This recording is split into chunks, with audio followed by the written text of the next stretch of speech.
नाही। हॉर्मुझमध्ये अमेरिकेकडून नाकेबंदी, इराणहून जाणाऱ्या आणि इराणला येणाऱ्या जहाजांची केली नाकेबंदी, जगभर इंधन पुरवठ्यावरती परिणाम होण्याची भीती। आखाती युद्धामध्ये चीनची प्रथमच अमेरिकेला थेट धमकी, हॉर्मुझमध्ये आमची जहाजं अडवू नका, इराणसोबत आमचा व्यापार आणि ऊर्जा करार, चीनचा इशारा।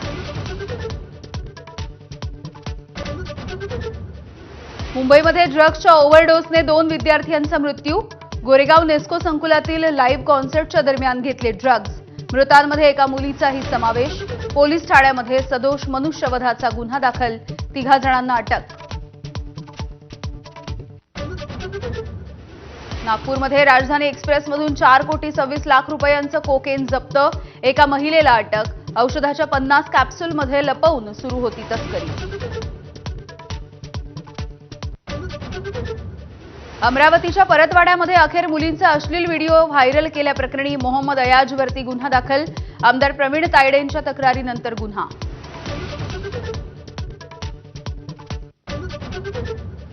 नाशिकच्या टीसीएस मधील लैंगिक शोषणाची टाटा सन्सकडून अंतर्गत चौकशी सुरू, कसलेही शोषण किंवा दबाव सहन करणार नाही असं अध्यक्ष एन चंद्रशेखरन यांचं स्पष्टीकरण। बोंधू अशोक खरातला 4थ्या गुन्ह्याप्रकरणी पुन्हा एकदा न्यायालयामध्ये हजर करणार, महिलेला लग्नाचं आमिष दाखवून लैंगिक शोषण केल्याचा आरोप, पोलीस पुन्हा एकदा खरातची पोलीस कोठडी मागण्याची शक्यता।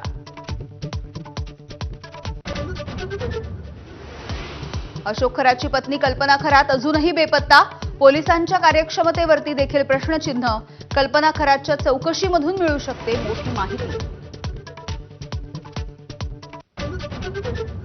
त्र्यंबकेश्वर संस्थानचा विश्वस्त पुरुषोत्तम कडलक याला अटक, दर्शनाच्या काळा बाजाराच्या प्रकरणी पोलिसांची कारवाई, भाविकाकडून दर्शनासाठी 3000 रुपये उकळल्याचा पुतण्यावर आरोप।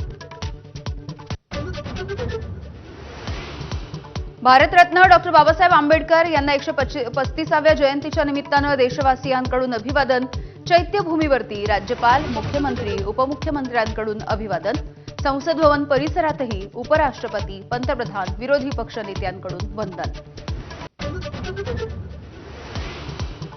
आणि बिहारमध्ये उद्या नव्या मुख्यमंत्री आणि सरकारचा शपथविधी, भाजप आणि जेडीयू मधल्या सत्ता वाटपाचा फॉर्म्युला निश्चित, भाजपचा मुख्यमंत्री आणि जेडीयूचे 2 उपमुख्यमंत्री असणार, सूत्रांची माहिती।